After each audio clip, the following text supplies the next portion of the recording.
اللہ وقال رسول، سچے کلام کو عام کیا۔ السلام علیکم ورحمۃ اللہ وبرکاتہ۔ ایک صاحب پوچھتے ہیں، کیا غسل خانے میں کپڑوں کے بغیر برہنہ ہو کر غسل کرنا جائز ہے؟ کیا ننگے بدن غسل کرنے سے غسل ہو جاتا ہے یا نہیں؟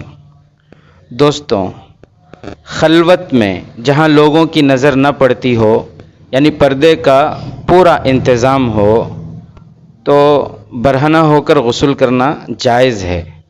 لیکن علماء کرام لکھتے ہیں افضل اور بہتر تو یہی ہے کہ لنگی یا چادر یا کم سے کم انڈرویئر پہن کر غسل کریں۔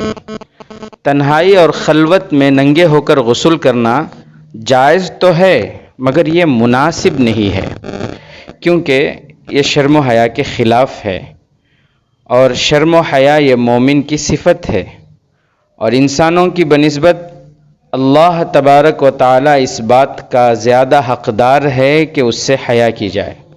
تو کپڑوں کے بغیر نہانا یہ شرم و حیا کے خلاف ہے۔ مسئلہ یاد رکھیں، ننگے ہو کر نہانا جائز تو ہے، مگر سطر ڈھانپ کر نہانا یہ اچھا ہے۔ سطر کیا ہے؟ مردوں کا ناف سے لے کر گھٹنوں تک کا حصہ، یہ سطر ہے۔